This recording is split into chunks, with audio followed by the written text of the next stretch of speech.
Biology classes में आपकी BSc second year की क्लास स्टार्ट कर दी गई है बेटा। ज्वाइन हो जाइए सभी लोग फास्ट।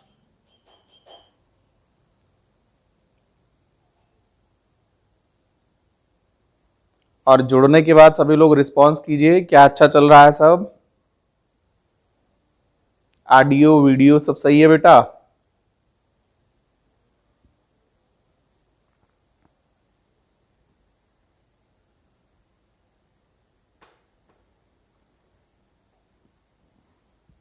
चलिए, तो अब आप लोग जुड़ते रहिए और हम अपने टॉपिक की तरफ आगे की तरफ बढ़ते हैं। ठीक है, तो आज ये टैक्सोनॉमी की 14th क्लास है बेटा।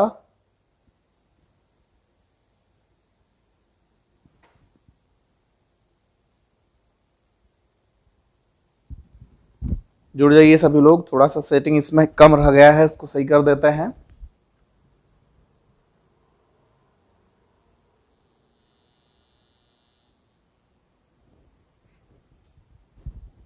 अब सही हो चुका है।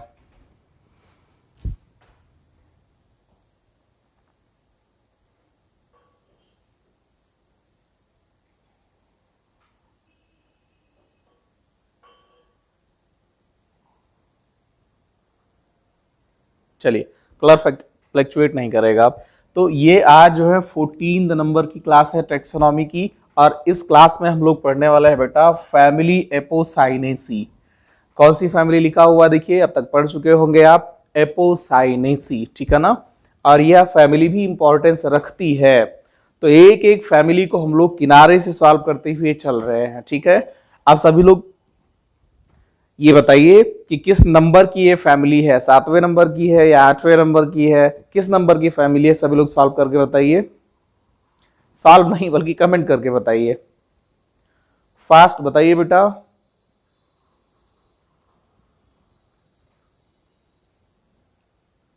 किस नंबर की फैमिली है बेटा ये?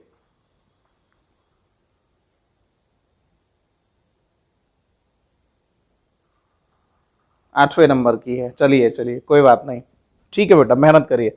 तो ये एपोसाइनेसी 8वें नंबर की फैमिली है, जिस फैमिली में हम लोगों ने प्लांट को एग्जाम्पल के रूप में लिया हुआ है, और वह है कैथरेंथस रूजियस। कैथरेंथस रूजियस, यह नाम किसने दिया हुआ था? एल एल लिखा हुआ, मतलब क्लियर हो गया कि लीनियस साहब ने दिया हुआ था। वाकई सोचिए, लीनियस साहब कितने माइंडेड थे कि जिस प्लांट को उन्होंने स्टडी करना शुरू किया उसका अपना नाम जल्दी से उन्होंने रख दिया। इसीलिए इनको फादर ऑफ टैक्सोनॉमी कहा जाता है। लीनियस साहब को कौन सा प्लांट स्टडी कर रहा है बेटा यहाँ पे? कैथरेंथस रोजियस। उसको अपने लोकल नाम में किस नाम से समझते हैं? देखिए, सफेदा कहता है, सफेदा। अच्छा, ये सफेदा उस यूकेलिप्टस सफेदा से मिलता जुलता नहीं है, ये अपनी अलग प्रॉपर्टी रख के चलता है। दूसरा क्या है? सदाबहार। अक्सर देखिए हमारे घर के आसपास इसको लगाया जाता है, शो के लिए लगाया जाता है, ये उसी सदाबहार की बात हो रही है। या फिर इसे सदा सवागन कहा जाता है, सदा सवागन। और कई बार इसे सदा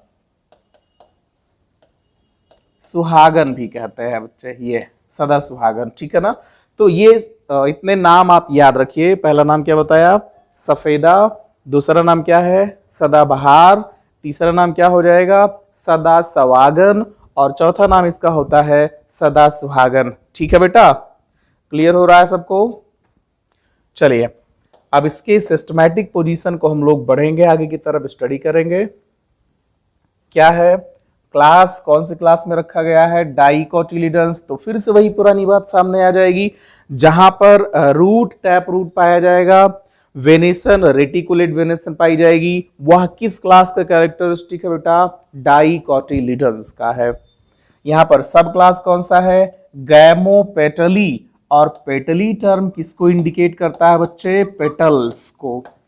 गैमो किसको इंडिकेट करता है बच्चे? फ्यूज्ड को, है ना। यानी एक ऐसा सब क्लास जिसके पेटल्स एक दूसरे से फ्यूज्ड हो, वह सब क्लास गैमो पेटली शो करता है। अगर पेटल्स फ्री होते तो क्या होता? पॉलीपेटली, पॉलीपेटली। ओके, चलिए इसके आगे देखेंगे हम लोग। सीरीज कौन सी है यहां पर? Bicarpellary, bicarpellary. इसका सीधा सीधा सा मतलब ये है, एक एक वर्ड में यहां पर सेंस भी छिपा हुआ है। बाई यानी दो, कार्पेलिटी यानी दो कार्पेल्स अक्सर इस फैमिली में पाए जाते हैं, इसलिए इस फैमिली की जो सीरीज है वो है बाई कार्पेलिटी। ठीक है ना। वैसे आपके यूनिट फर्स्ट में क्लासिफिकेशन है, जहां पर नेचुरल सिस्टम पढ़ाएंगे, फाइलोजेनेटिक सिस्टम पढ़ाएंगे, आर्टिफिशियल सिस्टम पढ़ाएंगे, और वह क्लासिफिकेशन हम आपको इस सिस्टमैटिक के बाद पढ़ाएंगे, जिससे क्या होगा कि अगर सारी टर्मिनोलॉजी आप पहचान चुके होंगे तो क्लासिफिकेशन आपके लिए बिल्कुल आसान होगा। ठीक है ना। इसीलिए मैंने क्लासिफिकेशन बोरिंग टॉपिक से शुरुआत नहीं किया हुआ है। चलिए, ऑर्डर क्या है बेटा इसका, जेंसिया नेल्स, जेंसिया नेल्स ऐसे पढ़ेंगे आप। ऑर्डर है जेंसिया नेल्स। और सीधी सीधी सी बात है बेटा, अगर हम वर्ड को पढ़ नहीं पाते तो वो वर्ड ना तो अपना कॉन्सेप्ट देते हैं और ना ही वो समझने में हेल्प करते हैं। इसलिए पहले किसी भी बायो के वर्ड को पढ़ना सीखिए। पढ़ना सीख जाएंगे तो उसका कॉन्सेप्ट धीरे धीरे ऑटोमेटिक आपको याद हो जाएगा। ठीक है ना। चलिए आगे देखिए, इसमें फैमिली तो लिखा हुआ है एपोसाइनेसी। ये सिस्टमैटिक पोजीशन आपकी जिम्मेदारी है, इसको याद कीजिए। आगे जो समझने का मैटर है वो यहां से होता है वेजिटेटिव कैरेक्टर्स। पहला कैरेक्टर क्या है, रूट। कैसी रूट सिस्टम पाई जाती है, टैप रूट। डाइकॉट में पाई जाने वाली रूट सिस्टम कौन सी होती है, टैप रूट। कुछ एक्सेप्शन को छोड़ दिया जाए, एक्सेप्शन यहां पे नहीं बताएंगे, किसी दिन हम एक्सेप्शन पे भी क्लास लेंगे। ये मान के चलो बेटा, कम से कम 200 लेक्चर होंगे आपके फर्स्ट पेपर पे, कम से कम 200 लेक्चर होंगे, इतना लंबा ये पेपर है। और बेटा ये बड़ी बात है कि आप बीएससी सेकेंड ईयर में हैं, और बीएससी सेकेंड ईयर में टोटल जूलॉजी के 3 पेपर रहेंगे और बॉटनी के भी 3 पेपर रहेंगे। लेकिन मैं इतना बताना चाहूंगा कि इनके एक पेपर और बीएससी फर्स्ट ईयर के 2 पेपर, बात समझिए, यानी बीएससी फर्स्ट ईयर के 2 पेपर को एक साथ मिला दिया जाए तो भी बीएससी सेकेंड ईयर का एक पेपर भारी लगेगा। अब सोच लीजिए कि बीएससी सेकेंड ईयर का सिलेबस कितना वास्ट, कितना बड़ा है। इसलिए अभी से आप लोगों को लग जाना है, जरूरी है। ठीक है। चलिए, तो टैप रूट सिस्टम हमने आपको पहले भी बताया है, जिसको नहीं समझ में आएगा वो वीडियो पहले का देख लेगा। इसके बाद का देखेंगे हम लोग, सेकेंड कैरेक्टर है स्टेम। और स्टेम कैसा होता है इनका, हर्बेसियस। कैसा होता है बेटा, हर्बेसियस। 2 कैरेक्टर याद करने होते हैं, या तो हर्बेसियस होगा या फिर उडी होगा। हर्बेसियस मींस सॉफ्ट, उडी मींस हार्ड, जो लॉन्ग स्ट्रेंथ रखते हो और स्ट्रांग रहते हो। ठीक है ना। आगे इसमें देखिए क्या है, दूसरा पॉइंट, एरियल। एरियल मींस क्या है, मैंने बार बार समझाया, फिर भी बताएंगे। एरियल मतलब स्टेम हवा के कांटेक्ट में रहे। अगर इनका स्टेम वाटर के कांटेक्ट में रहता तब उसे एक्वाटिक कहते हैं। फिलहाल आपकी फैमिली एपोसाइनेसी का कैथरंथस रोजियस पौधा अपना स्टेम एरियल मोड का रखता है। नेक्स्ट क्या है बच्चे, इरेक्ट। ये हमने आपको कई बार समझाया, ये क्लियर हो चुका होगा कि अगर स्टेम अपवर्ड ग्रोथ करता है तो इरेक्ट, जमीन पर पड़े हुए ग्रोथ करता है तो क्रीपिंग, किसी पोल या किसी पेड़ के सहारे अपनी ग्रोथ करता है तो क्लाइंबर। जैसे कुकुरबिटेसी, इससे पहले हम लोगों ने पढ़ा, तो कुकुरबिटेसी में जो भी था, जैसे कि कद्दू हो गया, लौकी हो गई, घिया तोरी हो गई, खीरा हो गए, ककड़ी हो गए, ये सब कौन सी फैमिली से है, कुकुरबिटेसी से है।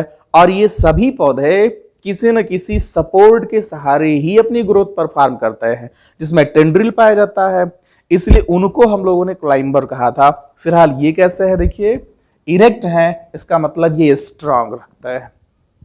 स्टेम कैसा होता है बच्चे इनका, एंगुलर, जो कि इससे पहले वाली फैमिली से मिलता जुलता है। एंगुलर मतलब कई कोण के होते हैं इनके स्टेम। ठीक है ना। लाइक भी कर दिया करो भाई। चलिए इसके आगे देखेंगे, ब्रांच्ड। स्टेम ब्रांचेस रखता है, सॉलिड होता है, rough and green, purple, read with, यहां पर थोड़ा सा मिस्टेक ये है बेटा, इसको मैं सही कर देता हूं। देखिए ब्रांच तक तो सही है, सॉलिड भी सही है, रफ भी सही है, ग्रीन इन कलर रहेगा, लेकिन ये जो पर्पल रेड है बेटा ये यहां पर नहीं रहेगा। ये किसके लिए होता है, देखिए स्पेशली किसके लिए होता है यहां पर, कोरोला, जहां पर व्हाइट प्रॉपर्टी मिला करके पर्पल मिलता है, ठीक है ना, ये है। चलिए इसके बाद देखिए विद मिल्की लैटेक्स। अच्छा लैटेक्स मतलब क्या होता है, जैसे यहां पर हम कह देते हैं, हिंदी लिख देते हैं लासा, ठीक है ना। जैसे मदार के पत्ते को आप तोड़िए, उसके फ्रूट को तोड़िए, तो आप देखेंगे उसमें से मिल्क जैसा मैटर एराइज होता है, निकलता है, ठीक है, रिलीज होता है, एराइज नहीं बल्कि रिलीज होता है, तो वही मिल्की लैटेक्स होता है।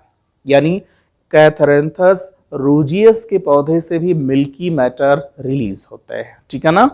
चलिए इसके आगे बढ़ेंगे, तीसरा कैरेक्टर हम लोग पढ़ेंगे बेटा लीफ का। लीफ कैसा होता है, कॉलाइन एंड रैमल। ये देखिए अक्सर फैमिली में ये दोनों पाया गया है। कॉलाइन मतलब क्या हुआ, ऐसी पत्तियां जो डायरेक्ट स्टेम से निकली हो उन्हें कॉलाइन कहते हैं।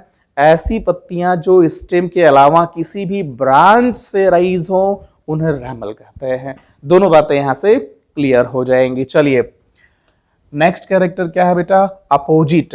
अपोजिट के साथ एक टर्म और लगा हुआ है डेक्यूसेट। ये हम आपको फिगर से समझाता है, ये नया टर्म है आपके लिए। तो अपोजिट के लिए पहले ये कैरेक्टर देख लीजिए, जैसे देखिए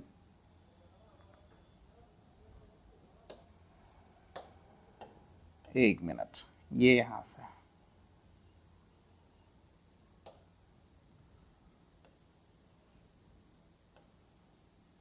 ऐसे ही सिंगल सिंगल रहने देंगे।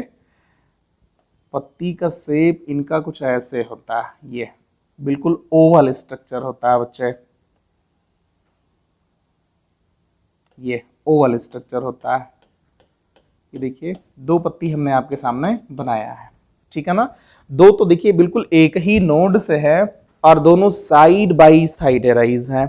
ऐसे पत्ती को तो हम अपोजिट कहते हैं। एक टर्म पहले क्लियर हो जाएगा, अपोजिट। लेकिन एक टर्म इसके साथ लगा हुआ है डेक्यूसेट, ये तो डेक्यूसेट आपके लिए थोड़ा सा नया है, इसको आप समझेंगे यहीं पर। देखिए जैसे कहना ये है कि एक पत्ती अपोजिट हो यहां पर, ये बाकी अगले नोड पर जब आएंगे तो एक अपनी ओर हो और एक अपोजिट डायरेक्शन में हो जाए, ये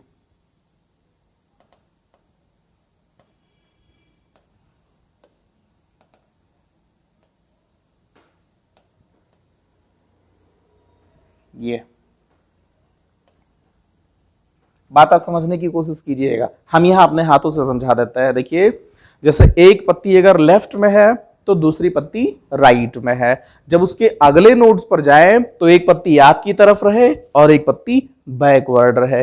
फिर उसके अगले नोड पर जाए, फिर एक पत्ती लेफ्ट पर हो और एक राइट पर हो। मतलब ऐसे मूव करते हुए इस तरह से लीफ अरेंज हो तो उनको हम कहते हैं बेटा डेक्यूसेट, ठीक है ना। समझ में आ रहा है मैटर।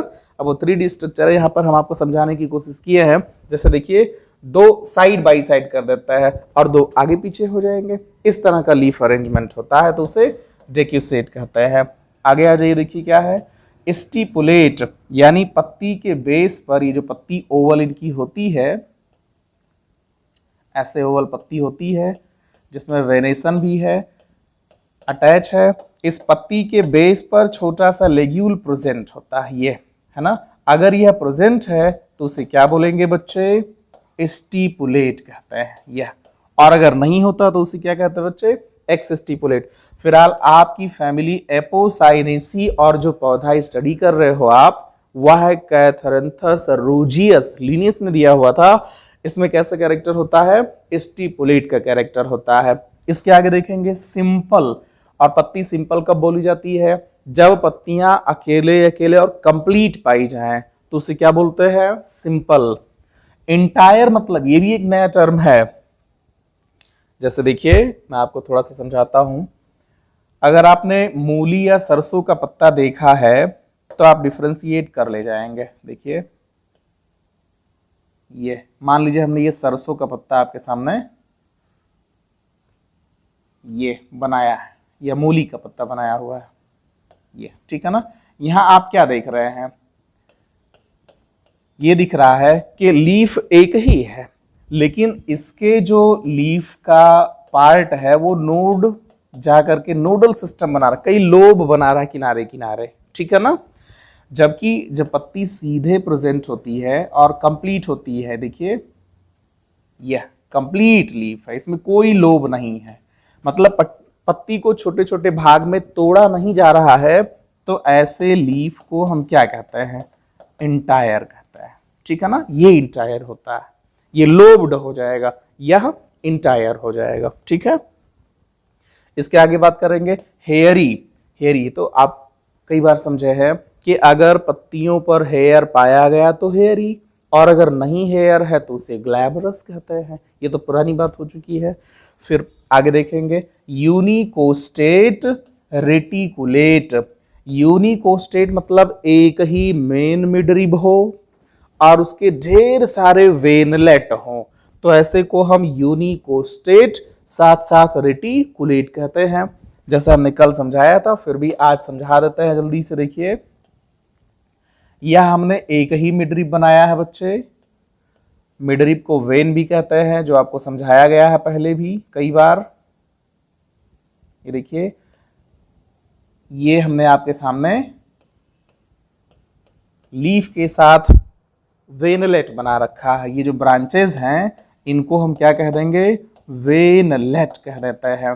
तो जब एक ही मेन मिडरिब पाई जाए तो यूनिकोस्टेट, और जब पत्तियों के कई लोब हो जाएं, जैसे कल हम लोगों ने बनाया हुआ था, देखिए यह एक लोब मान लीजिए, दूसरा लोब है, ये तीसरा लोब है, ये चौथा लोब है, समझ रहे हैं, और बेस पर जाकर के अटैच है, यहीं से मिडरिब है, और वह मेन मिडरिब देखिए कई ब्रांचेस बना रहा। ये देखिए ये सभी मिडरिब है बेटा, सब मिडरिब है, वेन है ये, और इसी वेन के वेनलेट एराइज हो। ये देखिए नेटवर्क बना दें, जाल जैसा स्ट्रक्चर बना दें, ऐसा स्ट्रक्चर हमने बनाया था, समझाया था आपको ये। तो यहां पर मेन मिडरिब की संख्या एक से ज्यादा है, इसे मल्टीकोस्टेट, बाकी जाल बन रहा है, नेटवर्क बन रहा है, इसीलिए रेटिकुलेट। तो ये दोनों प्रॉपर्टी किसके हैं, रेटिकुलेट के हैं, लेकिन रेटिकुलेट में दोनों में डिफरेंस थोड़ा सा है कि एक कैरेक्टर है यूनिकोस्टेट का, यूनिकोस्टेट, और दूसरा कौन सा हो जाएगा मेरे बच्चे, मल्टीकोस्टेट, मल्टीकोस्टेट, ठीक है ना। तो कोस्टेट का मतलब आप ये समझ चुके होंगे कि जहां पर ग्रुपिंग पाई गई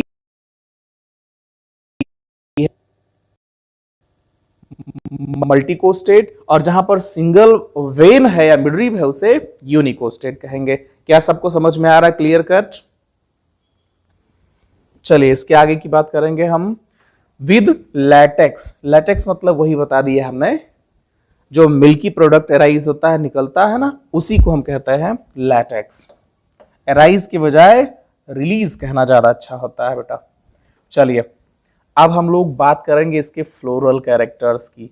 फ्लोरल कैरेक्टर्स बार बार हमने बताया, फिर भी समझा रहे हैं कि फ्लावर क्या होता है, एक्चुअल में किसका मॉडिफिकेशन है। सभी लोग कमेंट करके बताइए कि पौधे का कौन सा भाग फ्लावर में मॉडिफाई होता है। सभी लोग फास्ट कमेंट करके बताइए बेटा, हम देख रहे हैं।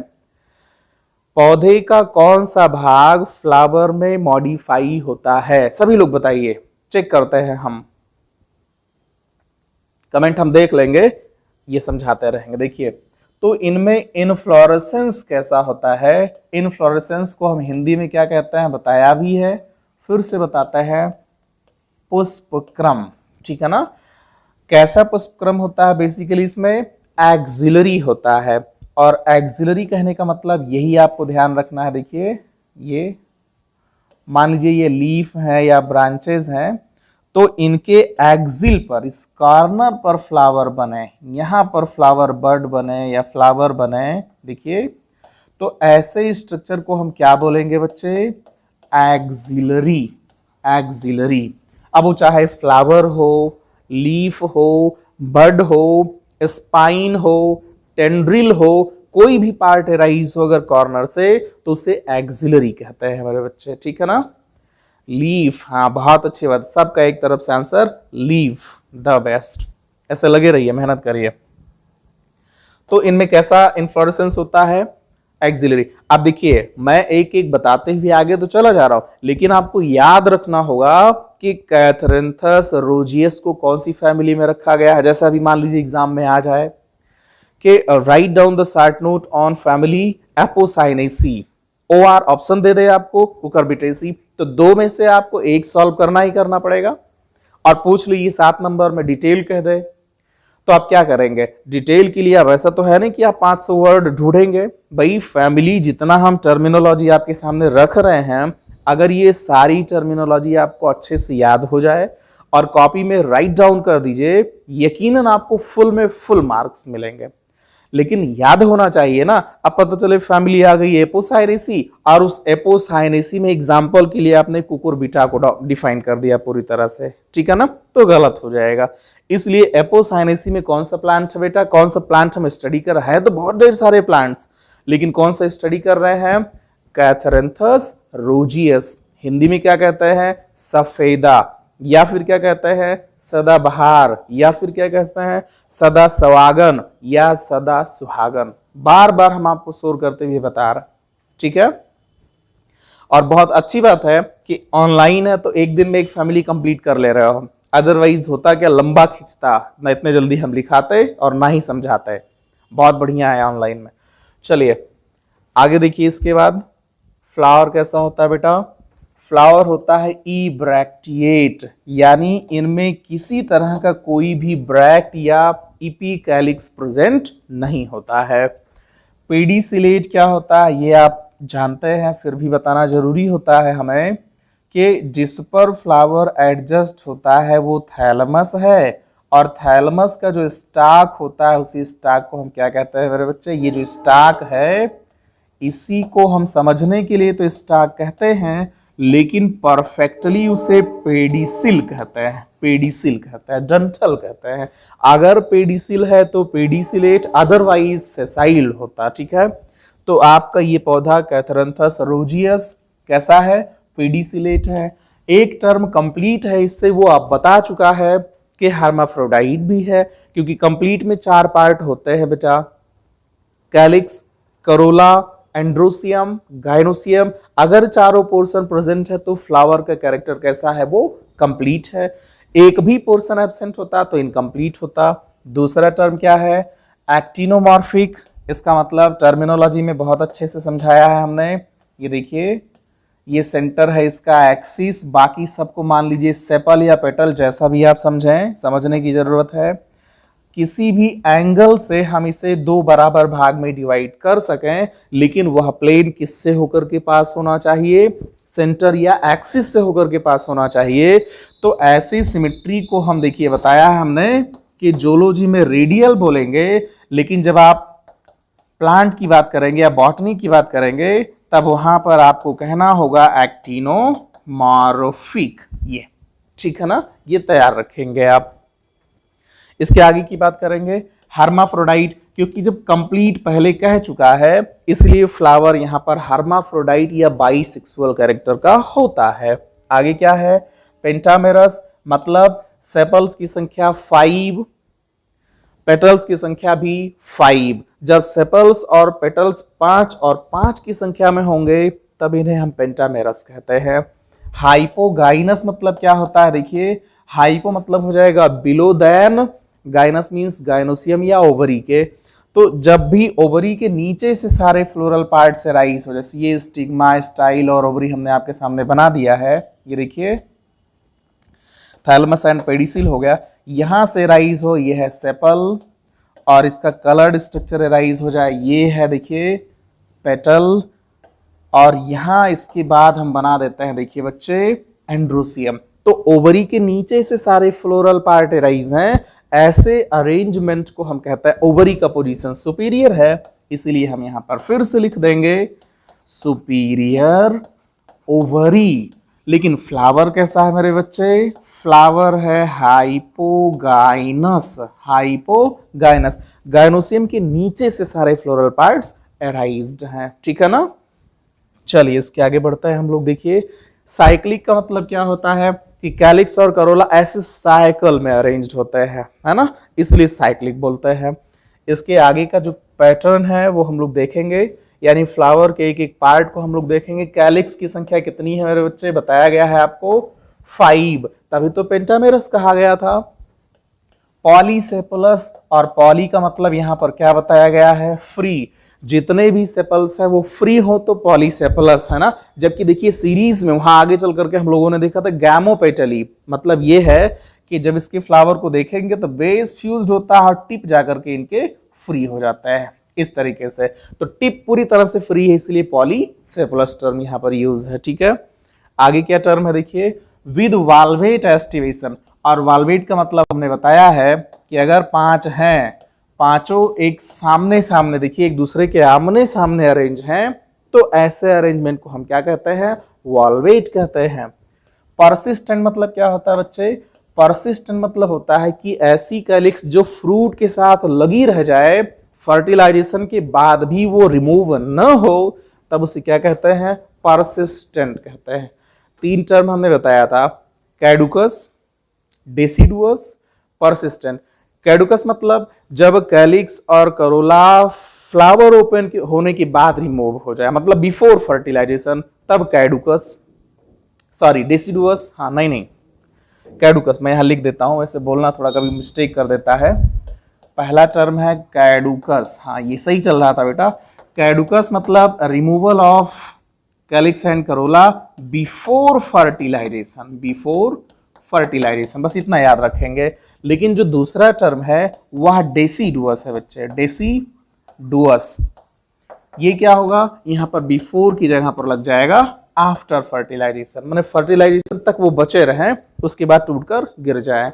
लेकिन जो तीसरा टर्म यहां पर है परसिस्टेंट, परसिस्टेंट का मतलब फर्टिलाइजेशन के बाद भी कैलिक्स फ्रूट से लगा रह जाए, तब बोलेंगे परसिस्टेंट। ठीक है ना, चलिए इसके आगे की बात करेंगे हम लोग। देखिए ये हो गया है कैलिक्स, अब है करोला। करोला देखिए इनकी संख्या कितनी है, पेटल्स की संख्या है 5, और 5 है सो पेंटामेरस, याद है आपको। गैमोपेटलस, गैमोपेटली, गैमोपेटलस, याद हुआ कि जब पेटल्स यहां पर फ्यूज्ड है तब गैमो टर्म यूज करते हैं। इसके आगे देखिए ट्विस्टेड है। ट्विस्टेड मतलब क्या होता है, ये पांचों एक बाहर एक अंदर ऐसे अरेंज हो। 4 बनाया है, कोई बात नहीं, आपको समझना है, लियो बेटा बना देते हैं 5। ये देखिए कि एक हिस्सा अंदर है एक बाहर, 1 2 3 4 5 बना रखा है, मतलब ये फैन जैसा स्ट्रक्चर बना रहा है। तो ऐसा स्ट्रक्चर है तो उसे क्या कहते हैं बच्चे, ट्विस्टेड, या समझने के लिए टोटल हम कह देते हैं इनको अल्टरनेट कह देते हैं। ठीक है ना, चलिए इसके आगे की बात करते हैं। पर्पल इन कलर, यानी जब इन, यहां देखिए वो सही हो गया, जो पहले आ रहा था लीफ में वो गलत था, यहां सही है कि इनके जो पेटल्स होते हैं उनका कलर व्हाइट और पर्पल मिला करके होता है, बड़ा अच्छा लगता है देखने में, इसलिए शो के लिए प्लांट को घर में लगाया जाता है। ठीक है बच्चे, बहुत बोलना पड़ता है यार, सूख रहता है मुंह, है ना, लेकिन ठीक है, आप मेहनत करोगे अच्छे मार्क्स लाओगे। और ये जो वीडियो यूट्यूब पर जा रहा है तो पता नहीं कितने लाखों लोग देखेंगे धीरे धीरे, अभी तो शुरुआत है, अभी पार्टी शुरू हुई है।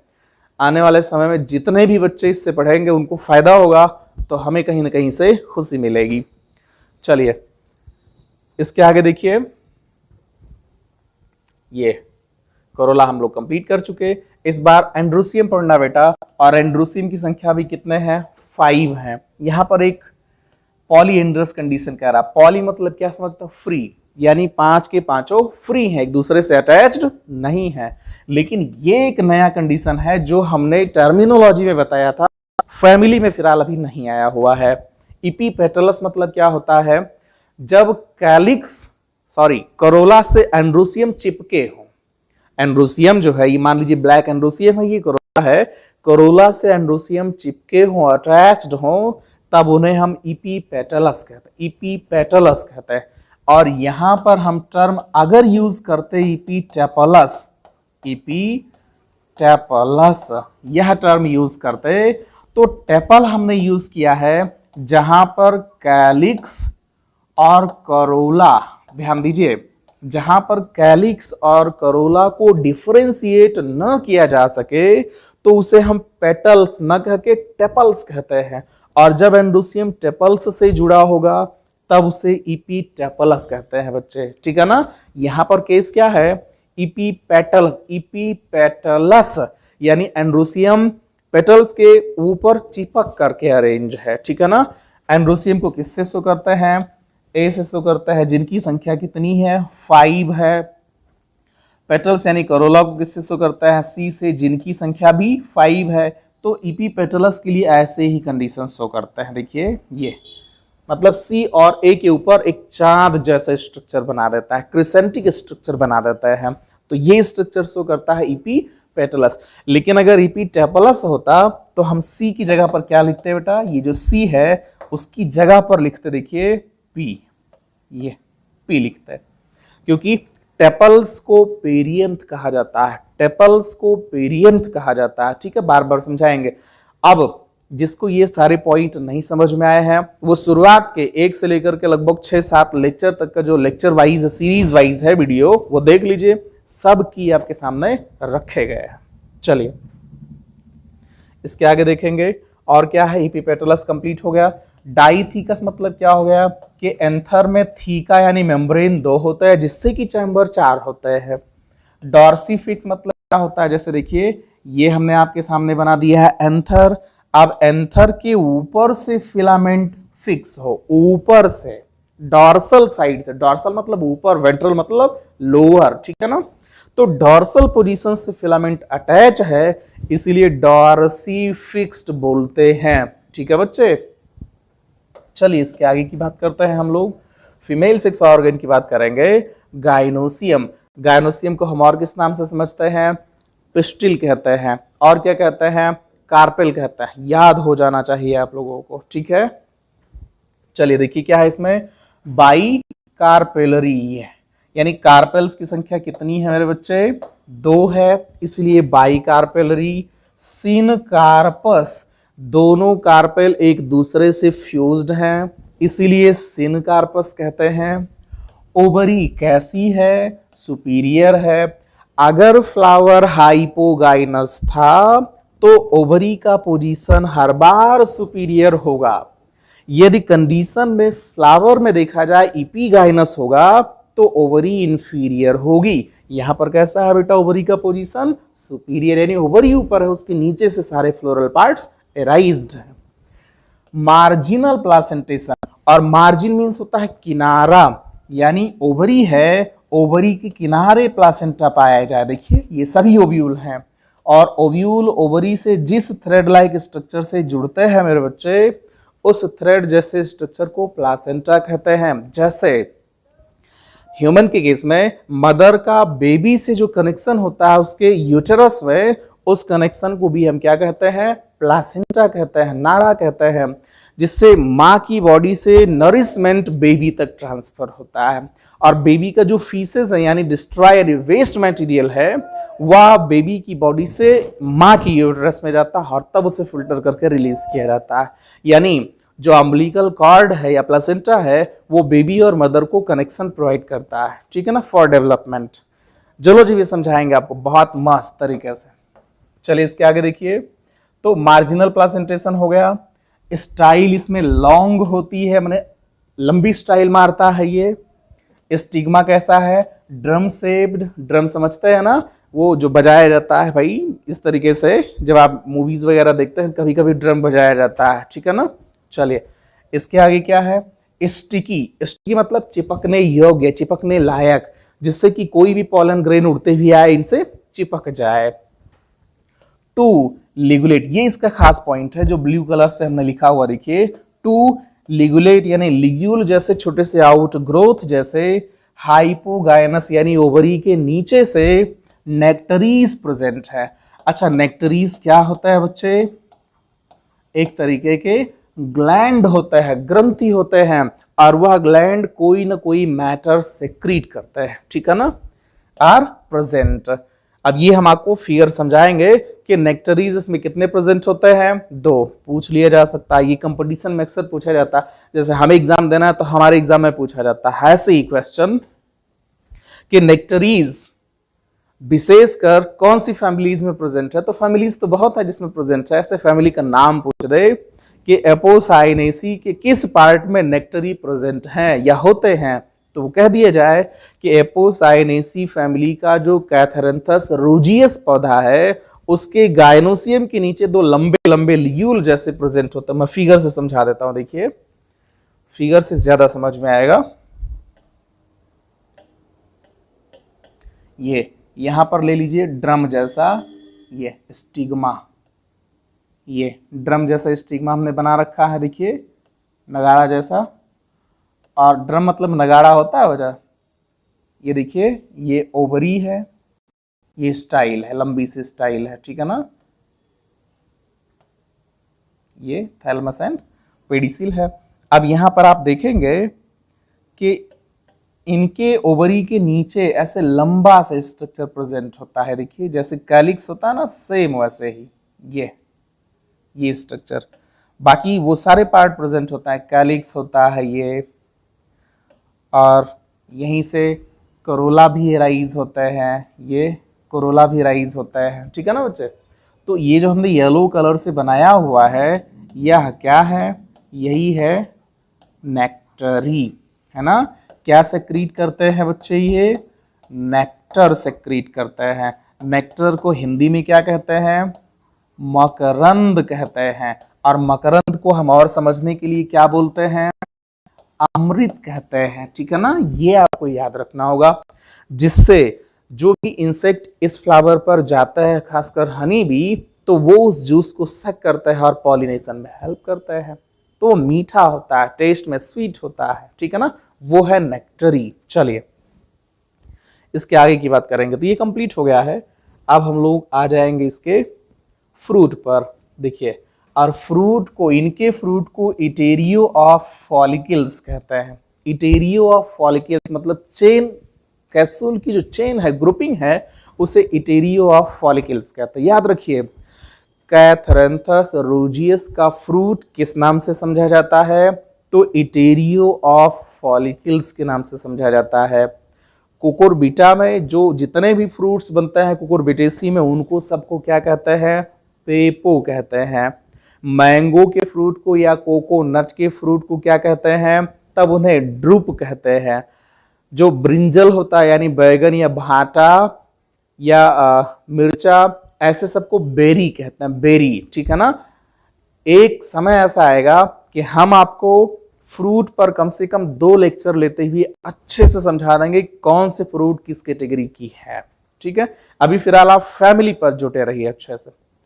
आइए तो फ्रूट इटेरियो ऑफ फॉलिकल्स यहां पर हम याद कर लेंगे। आइए क्या है ये, फ्लोरल फार्मूला। कैसा है कैरेक्टर, नीचे लिखते हैं, थोड़ा स्पेस है, थोड़ा और नीचे। ये EBR कहने का मतलब जब फ्लावर में कोई ब्रैक्ट या इपिकैलिक्स न पाई जाए तो EBR यानी इब्रैक्टिएट लिखते हैं।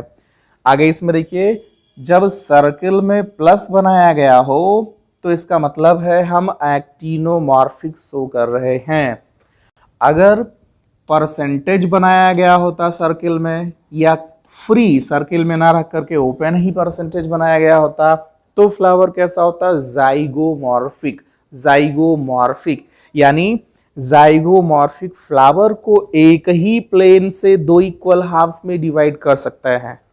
जैसे ही प्लेन चेंज करेंगे, 2 इक्वल हाफ्स में फ्लावर को डिवाइड न कर सकें, तब उनको हम कहते हैं जाइगोमॉर्फिक। और ऐसी सिमेट्री अगर एनिमल में होती तब उसे बाइलेटरल सिमेट्री कहते हैं। जैसे आप समझ लो कि हम लोग अपने आप को इस तरीके से डिवाइड करके देखें, ऐसे डिवाइड किया जाए, देखिए इजीली, तो हम पाएंगे राइट हैंड साइड पर जो स्ट्रक्चर दिख रहा है वही स्ट्रक्चर लेफ्ट हैंड साइड पर भी है। लेकिन अगर हम प्लेन चेंज कर देंगे तो नाक आगे है क्या, पीछे भी कोई नाक है ही नहीं। इसलिए हमारी सिमेट्री कैसी है, बाइलेटरल। बाई मींस 2, लेटरल मतलब साइड में, ठीक है ना। तो ऐसे को हम जाइगोमॉर्फिक फ्लावर्स के लिए कहते हैं। आगे क्या है, बाइसेक्सुअल है, यानी ऊपर मेल शो कर देते हैं और नीचे फीमेल शो कर देते हैं। केस किसको शो करता है मेरे बच्चे, कैलिक्स को शो करते हैं। कैलिक्स की यानी सेपल्स की संख्या कितनी है, 5 है। 5 को हमने ब्रैकेट में नहीं रखा है, फ्री रखा है। इट मीन्स ये 5 पॉलीसेपोलस शो कर रहा है। कोरोला सी से शो किया जाता है, जिसकी संख्या कितनी है मेरे बच्चे? 5, यानी पेंटामेरस है। इस 5 को देखिए ब्रैकेट में लिखा गया है, यानी गैमोपेटलस, गैमोपेटलस है। एंड्रोसियम की संख्या कितनी है? 5 है। सारे एंड्रोसियम फ्री होते हैं, इसलिए उनको पॉलीहेड्रस बताया, हमने ब्रैकेट में नहीं लिखा हुआ है। सी और ए के ऊपर कैप लगा दिया, उससे इपीपेटलस, इपीपेटलस यानी पेटल्स के ऊपर चिपके होता है, इसलिए ये कैप लगाया, इपीपेटलस लगाएंगे। गायनोसियम की संख्या कितनी है मेरे बच्चे? 2 है। 2 को ब्रैकेट में रखा है और जी को अंडरलाइन किया है, मतलब यानी गायनोसियम का पोजीशन ऊपर है, सुपीरियर ओवरी है। ये फ्लोरल फॉर्मूला हो गया। अब इसके बाद जो बचेगा वो है फ्लोरल डायग्राम। तो हम लोग चलते हैं फ्लोरल डायग्राम में इसके। अब देखिए फ्लोरल डायग्राम बना तो है यहाँ पे, लेकिन वो आप क्लियर देख नहीं पाएंगे, इसलिए हम चलते हैं नए पेज पर, ब्लैंक पेज पर, जहां बना देते हैं फ्लोरल डायग्राम, उसको आप लोग बना लेंगे। चलिए, तो पहले तो हम लोग ओवरी बनाएंगे सेंटर में। ये देखिए ओवरी की संख्या कितनी है? 2 है। ये एक ओवरी बनाया है, थोड़ा टाइम तो लगता ही है इसमें। ये दूसरी ओवरी हो गई, और दोनों ओवरी के बेस पर यहाँ पर ऐसे बढ़ा हुआ लिग्यूल जैसा स्ट्रक्चर दिखा देता है, जो नेक्टरी है मेरे बच्चे। इसको डॉटेड लाइन से फिल कर देता है, अपने समझने के लिए है। ये हमने नेक्टरी दिखाया हुआ, नेक्टरी बेटा, ठीक है ना। अब देखिए इसी के अंदर ओव्यूल भरा होगा, यहाँ ओवरी के अंदर ये हमने ओव्यूल बना रखा है। ये ओव्यूल हो गया। ओव्यूल को थोड़ा सा कलर कर देता है, यहाँ पर फिल हो जाए, थोड़ा अच्छा लगे देखने में। ये ओव्यूल हमने बना रखा है, ठीक है ना।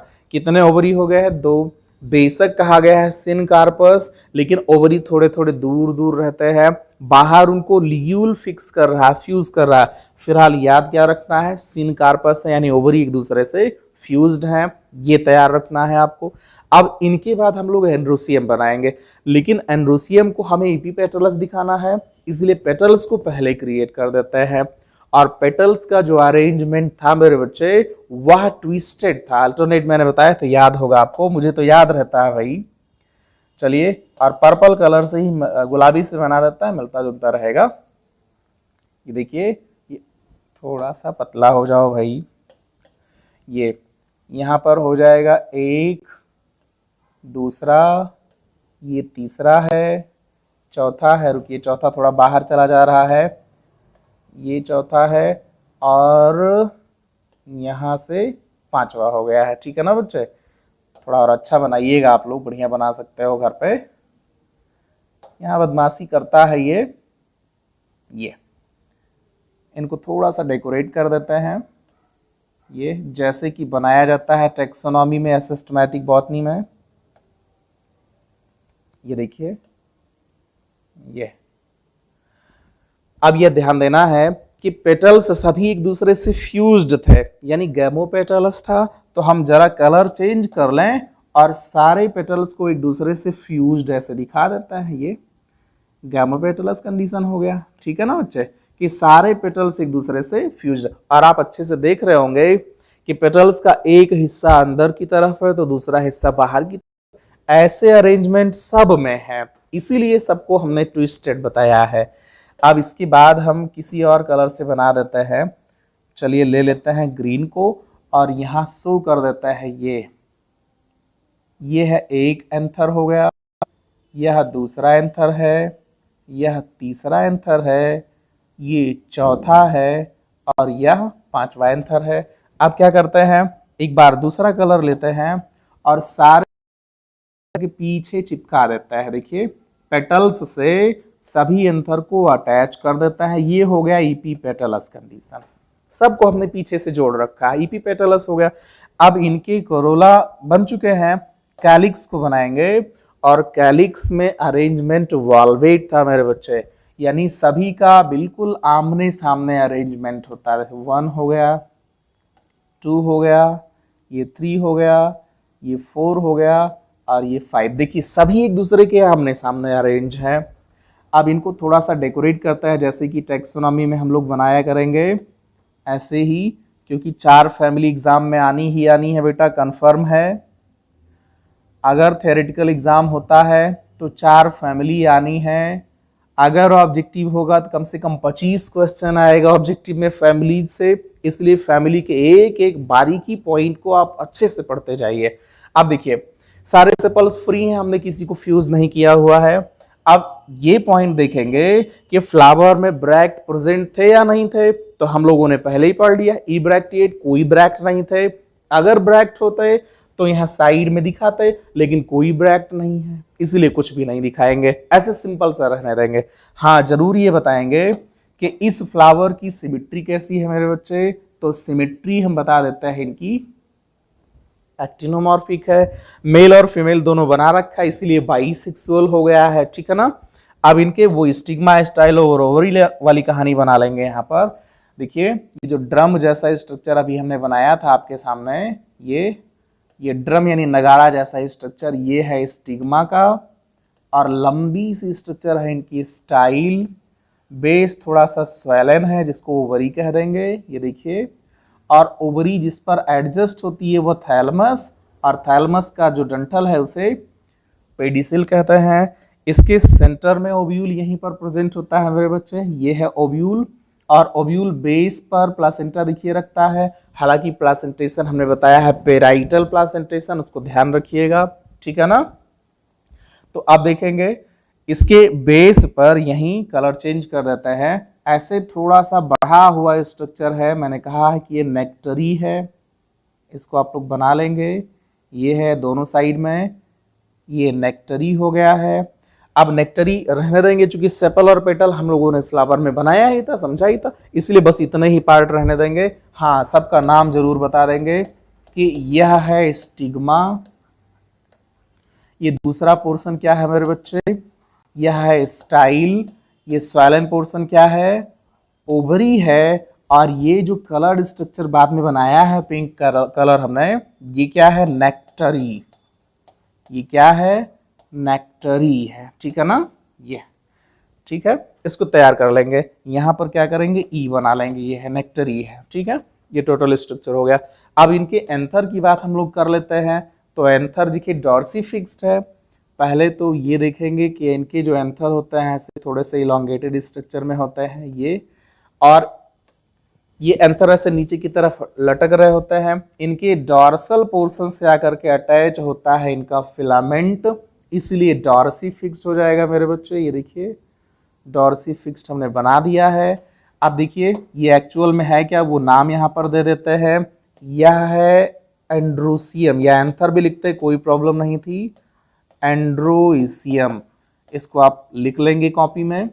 ये क्या है मेरे बच्चे, ये है floral diagram, okay, floral diagram हो गया है। ये क्या है, इसके नीचे भी हम बता देते हैं गाइनोइसियम, ठीक है बच्चे, गाइनोसियम हो गया। तो ये फ्लोरल डायग्राम हम लोग ड्रा कर चुके हैं, आप लोग बहुत अच्छे से बनाइएगा कॉपी में। इसके बाद हम लोग चलता है, देखिए क्या बचेगा, इकोनॉमिक इंपॉर्टेंस आया है, एक पॉइंट है उसको आप पढ़ लेंगे और इस फैमिली को कंप्लीट करेंगे। देखिए plant is grown as ornamental, ornamental मतलब सजावटी पौधा, जो खूबसूरती के लिए गमले में या घर के आसपास लगाना पसंद करते हैं, लगाते हैं, ठीक है ना। अगर आप कॉलेज में जाएंगे तो साकेत महाविद्यालय में देखिए सामने की तरफ ढेर सारे कैथनथस रूजियस प्लांट्स लगे हुए हैं। बहुत बड़ी बात है, जब हम लोग पढ़ते थे तो खूब लगाए थे वहां पर। अब पता नहीं है कि नहीं, बहुत साल हो गए साकेत छोड़े, तो जाते रहिएगा, साकेत जाना भी जरूरी रहेगा। अभी तो बंद है, सब माहौल गड़बड़ है, लेकिन हर दिन हो तो न एक समाना है ना, मतलब समय जरूर बदलेगा और अच्छा समय जरूर रहेगा। तो आप सभी लोग हमको इजाजत देंगे, फ्री करेंगे, फिर हमारी मुलाकात आपसे नेक्स्ट डे यानी कल होगी। तब तक बेटा आप बहुत अच्छे से पढ़ते रहिए, क्योंकि सही है कि सारे काम को हम टाइम से करता है, ढंग से करता है, लेकिन अगर कटौती करता है तो पढ़ाई में, नानी के यहाँ जाना है कल पढ़ लेंगे, आएंगे तो पढ़ लेंगे, मौसिया के यहाँ जाना है ठीक आएंगे तब पढ़ लेंगे, ये सब चीजें होती रहती हैं। नींद आ रही है चलो 1 घंटे सो लेते हैं तब पढ़, माने सारे काम को प्रॉपर ढंग से करते हैं, लेकिन जब पढ़ाई करनी होती है तो बहाने की लाइन लग जाती है। इसलिए बेटा पढ़ाई को ढंग से करो, क्योंकि पढ़ाई से बढ़कर कोई धन नहीं है किसी के पास। बहुत प्रॉपर्टी हो सकती है, लेकिन जो ब्रेन पावर हमारी पढ़ाई से डेवलप हो रही है, जो खुशी मिलेगी वो कहीं और से नहीं। ठीक है, तो आज के लिए बस इतना ही रखेंगे। फिर से कहेंगे फाइनली कि जो लोग रेगुलर क्लास अटेंड नहीं कर या अटेंड ही नहीं कर रहे हैं, उनको फिर से इन्फॉर्म करिए कि बेटा पढ़ लो, अदरवाइज टैक्सोनॉमी ऑफलाइन क्लास शुरू होने के बाद भी नहीं पढ़ाई जाएगी। सबको समझा दीजिए। बताइए बाई फोन, भाई मैं तो फोन करना पसंद नहीं करता जल्दी, तो आप लोग खुद फोन करिए। तो आज के लिए बस इतना ही। टेक केयर, खुश रहिए, बाय।